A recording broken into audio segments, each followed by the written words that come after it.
नमस्कार मंडळी, मी आशिष मगर स्वागत आहे तुमचं एटीएम गुरु या युट्यूब चॅनलवर। आणि एका शॉकिंग गोष्टीवर आपल्याला बोलायचं। शॉकिंग गोष्ट काय तर सध्या जातीय जनगणना होणार आहे।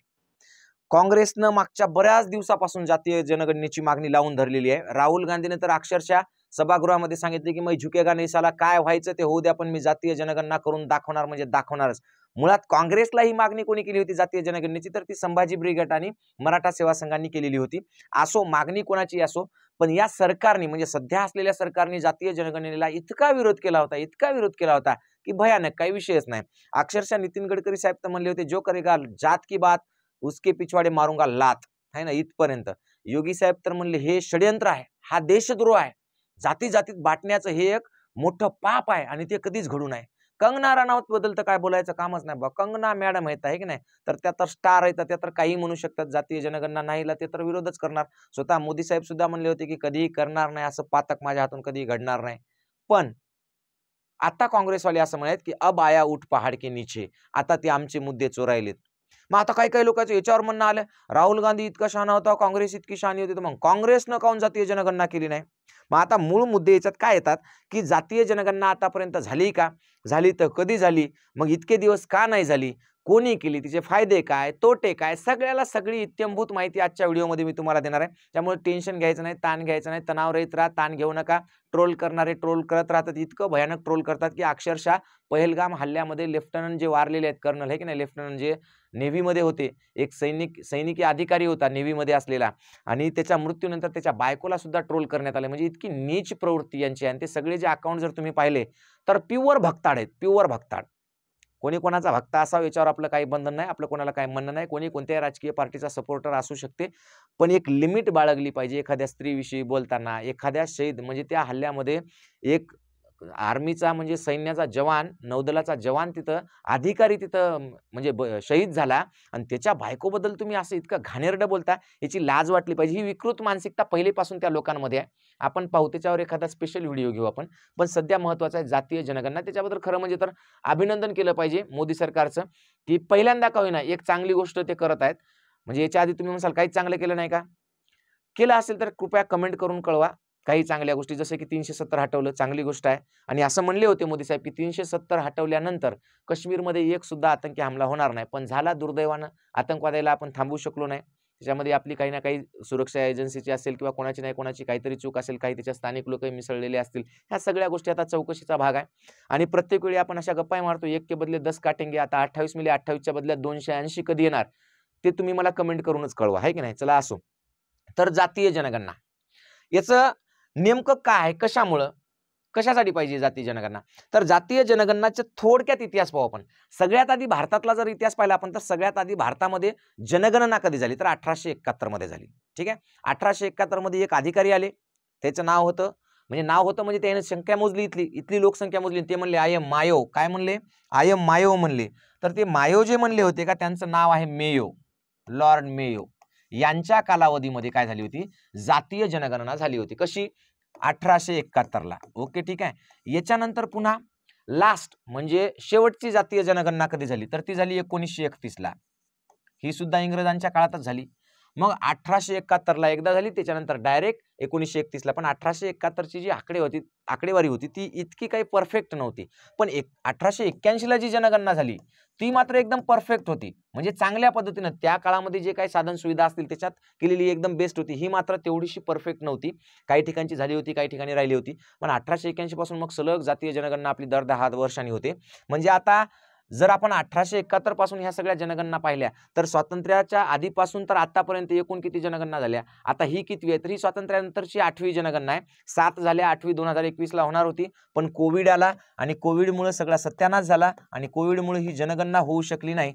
कोविड कालावधीमध्ये जनगणना मात्र भरपूर वाढली, लोक भरपूर वाढले, लोकसंख्या भरपूर वाढली, कारण 3 वर्ष कोणालाच काही काम नव्हतं भाऊ, नुसतं घरात राहायचं होतं बसून, आहे की नाही। त्याच्यामुळे लोकसंख्येमध्ये भरपूर वाढ झाली असेल, आता ती बाहेर येईल। आता ही जी जनगणना आहे पहा, सगळ्यात आधी कधी 1872 ला झाली होती, 72 मध्ये तिची आकडेवारी दिली होती। ठीक आहे, शेवटची जातीय जनगणना कधी 1931 ला सांगितलं मी तुम्हाला। 2011 मध्ये शेवटची जी जनगणना झाली। आता बरेच लोक जे म्हणतात की काँग्रेसनं का जनगणना केली नाही, मग जातीने आहे, काँग्रेसची एवढी मागणी आहे, तर मला त्या सगळ्यांना सांगायचं की 2011 ची जी जनगणना आहे ती जातीनिहाय झाली होती। बघा, ज्याला कोणाला काही शंका असतील तर त्यांनी बघावं एकदा, आहे की नाही. मी स्वतः जनगणनेचं काम केलेलं आहे. ही जी जनगणना आहे ही जातीनिहाय जनगणना आहे. हिचे फायनल आकडेवारी आणि सगळा फायनल डाटा यायच्या पूर्वी काय झालं, सरकार बदललं आणि मग काय झालं, मोदीजी आले काही दिवसानंतर. म्हणजे जाहीर करायच्या आधीच, जातीय जनगणनेची सगळी माहिती जाहीर करायच्या आधी मोदीजी आले 2014ला. त्यानंतर वारंवारीची आकडेवारी जाहीर करा म्हणलं. आता काँग्रेसही लय लबाड आहे. काँग्रेसनं काय केलं, 2011ला जनगणना चालू केली. चालली ती भरपूर 2012 पर्यंत चालली ती. मग 2012 ते 14 2 वर्ष डाटा कलेक्शनला लागते का हो? कदाचित लागला असेल तर आपल्याला माहित नाही, पण त्यांनी मुद्दामूनच जाहीर केली नाही, आकडेवारी सगळी जमा केली, सगळं केलं. कदाचित ते पूर्ण नसेल. कारण काय माहितीये का, काँग्रेस खोटं बोलते असं म्हणावं तर मोदी साहेबाला स्वतःला आरक्षणाच्या संदर्भाने जातीय जनगणना मागितल्या होत्या, तर मोदी साहेबांनी स्वतः उत्तर दिले की 2011ची जी आकडेवारी आहे ती पूर्णपणे व्यवस्थित नाही, विस्कळीत आहे, अजूनपर्यंत तिच्यावर काम राहिलेलं आहे, म्हणजे ती आपण कोर्टात देण्याइतपत योग्य नाही. म्हणजे याचा अर्थ काँग्रेस म्हणते तेच खरं असावं की आमच्याकडे आकडेवारी तयार होती, म्हणजे होऊ लागली पण झाली नाही म्हणून आम्ही डिक्लेअर केलं नाही. तर काही का कारण असं, पण 2011ला जातनिहाय जनगणना काँग्रेसने केली, फक्त तिची आकडेवारी जाहीर झाली नाही. ओके, ठीक आहे. मग आता काय झालं, आता मोदी साहेब म्हणले जातनिहाय जनगणना करायची, पण जातनिहाय जनगणना करायची म्हणल्यावर याच्यावर सुद्धा वेगवेगळे प्रश्न विचारले लोकांनी. प्रश्न काय विचारले, महाराष्ट्रातली जनगणना आहे, महाराष्ट्रामध्ये सध्या किती आहे, हे 11 कोटी, ते म्हणजे सध्याची बरं का, सध्याची म्हणजे कधीची, 2011ची आहे. 2011ची जनगणना ही 11,23,74,333. तर ही जाऊ दे, आता जुनी झाली, आता नवीन यायली. आता महत्वाचा मुद्दा आहे की नेमकी सरकारनं काय घोषणा केली आणि कशासाठी केली. तर सरकारनं काय केलं, 23 एप्रिलला बैठक घेतली आणि त्यांच्या मंत्र्यांनी असं सांगितलं की आता अचानकपणे जातीनिहाय जनगणना होणार. ओके म्हणले, ठीक आहे, जातीनिहाय कशासाठी, तर भारताचा जो विकास आहे तो विकास योग्य पद्धतीनं होण्यासाठी. आता नेमका आतापर्यंत जेवढा विकास झाला तोच इतका भयानक आणि इतका चांगला झालाय, म्हणजे काय विचारायचं कामच नाही. जगात सगळीकडे मंदी असताना भारत पार लगे 5 ट्रिलियनची अर्थव्यवस्था झालाय. भारतामध्ये दररोज म्हणजे दरवर्षी 2 कोटी रोजगार निर्माण झालेत, प्रत्येकाच्या खात्यावर पैसे येऊन पडलेत. जे काय नाही ते सगळं काय जे झालं असेल नसेल, 370 रद्द झालं, श्रीराम मंदिर झालं, चांगल्या गोष्टी झाल्या काही, वाईट गोष्टी झाल्या काही, जेवढं काही झालं त्याच्यामध्ये भरपूर विकास झाला. पण हा विकास सर्वसमावेशक नाही म्हणे, असं सरकारचं म्हणणं आहे. कसा नाही, सर्वसमावेशक. मग हा सर्वसमावेशक कसा करायचा, तर त्याच्यासाठी जातीय जनगणना खूप आवश्यक आहे, असा आता सत्ताधारी पार्टी, मोदी साहेब, योगी साहेब, कंगनाजी, गडकरीजी सगळेच म्हणत आहेत. ते 2 वर्षापूर्वी असं म्हणत नव्हते. हा वेगळा विषय, अलहिदा. Okay, right. तर मग आता काय ठरलंय, आता मग राहुल गांधींचं असं म्हणणं आहे की जर समजा तुम्ही जातीनिहाय जनगणना करणार आहात तर मग केव्हा करणार आहेत, आम्हाला डेट द्या, तारीख सांगा, का नुसतंच आम्हाला तुम्ही घुमिवणार आहेत ते पण सांगा म्हणले. मग काही लोक म्हणले याचा परिणाम काय होईल, तर परिणाम एकदम भारी होईल. परिणाम काय होणार, आता सध्या जी आरक्षणाची स्थिती आहे भारतातली, फक्त आरक्षणापुरतं नाही बरं का, त्याच्यापेक्षा पुढे जाऊन सांगतो मी तुम्हाला की सध्या आरक्षणाची जी स्थिती आहे भारतातली, प्रत्येक राज्यामध्ये वाद आहेत, भांडणं आहेत की आमची लोकसंख्या एवढी आहे, आम्हाला प्रत्यक्षात एवढंच आरक्षण आहे, आमची लोकसंख्या इतकी आहे, आम्हाला एवढंच आरक्षण आहे, म्हणजे कमी आहे, जास्त आहे, एकमेकांमध्ये भांडणं आणि सगळ्या महाराष्ट्राचं वातावरण, भारताचं वातावरण या आरक्षणाच्या मुद्द्यापायी ढवळून निघालेलं आहे. म्हणून आरक्षणाच्या मुद्द्यावरचा एक परमनंट इलाज होऊ शकतो, प्रत्येकाची लोकसंख्या मोजण्यात येईल आणि त्यांच्या जातीनुसार त्यांना त्याच्यात आरक्षणात वाटा मिळेल. मग त्याच्यामध्ये SC ST असेल किंवा बाकीचे सगळे असतील, या सगळ्यांना नेमके यांची संख्या किती आणि यांना किती वाटा त्याच्यात पाहिजे, ह्या सगळ्या गोष्टी क्लिअर होतील. म्हणजे या भारतातली जी महाराष्ट्रातली किंवा भारतातली जी भांडणं आहेत सध्या आरक्षणासाठीची, कोटा आरक्षणाचा 50% पेक्षा लहान मोठा कोण किती काय, हे सगळं याच्यातून नष्ट होऊ शकते आणि प्रत्येकाला आपल्या जातीप्रमाणे, म्हणजे प्रत्येकाला आपल्या जातीच्या लोकसंख्येप्रमाणे या भारताच्या संपत्तीमध्ये म्हणा किंवा संधीमध्ये म्हणूया, संपत्तीमध्ये बनण्यापेक्षा संधींमध्ये, कारण संपत्तीतला वाटा तर आता जातीने मिळू शकत नाही, कारण ज्यांच्याकडे एकवटली ती एकवटली. म्हणजे भारतातल्या 90% लोकांकडे जेवढी संपत्ती आहे तेवढी संपत्ती फक्त मोजक्या 5 ते 7% लोकांकडे आहे. 90, 92, 93% लोकांकडे जेवढी संपत्ती आहे भारतातली तेवढी भारतातल्या फक्त 4-5% लोकांकडे आहे. त्याच्यामध्ये अदानी, अंबानी असे मोठमोठे लोक आहेत. म्हणजे जर संपत्ती जर सगळ्यांना समान वाटा द्यायचा म्हणला तर या मोठमोठे उद्योग आहेत ते सगळे नष्ट होऊन जातील, त्यांच्या सगळ्या संपत्त्या लोकांमध्ये येऊन जातील. म्हणून संपत्तीत वाटा म्हणून आपण संधीत वाटा, सगळ्यांना समान संधी मिळेल असा वाटा. ठीक आहे, ओके. तर याचा हा परिणाम आहे आणि या परिणामामुळे काय होतील, सध्या महाराष्ट्रातलं वातावरण पाहिलं तर आपले इतके भांडणं चालू आहेत की मराठा समाज म्हणतोय आम्हाला ओबीसीतून आरक्षण द्या, ओबीसी समाज म्हणतोय की आमची एवढी टक्केवारी ऑलरेडी आम्ही जास्त येतं, आम्हाला कमी मिळते. ही जर लोकसंख्या मोजली आपण, तर लोकसंख्या मोजली तर हा पूर्णपणे वाद संपून जाईल. या वादाला अर्थच उरणार नाही आणि मग खऱ्या अर्थानं निकोप असं म्हणजे निकोप असं आरक्षण देता येईल आपल्याला. आणि त्याच्यासाठी ही जातीय जनगणना खूप महत्त्वाची आहे. म्हणून जातीय जनगणनेनं संधीचं समान वाटप होईल. आता काही लोक म्हणतील पुन्हा आरक्षण आणि हे आरक्षणाच्या विरोधात बोलणारे बकळ आहेत. पण त्याला हे माहीत नाही की जे आरक्षणाच्या विरोधात बोलतात ते मागच्या हजारो वर्षापासून आरक्षण घेत आहेत सगळ्यात जास्त. पण ते माहीत नाही, आपल्याला तेवढं नॉलेज नाही, हळूहळू येईल. तर अशा पद्धतीने हे सगळं होणार.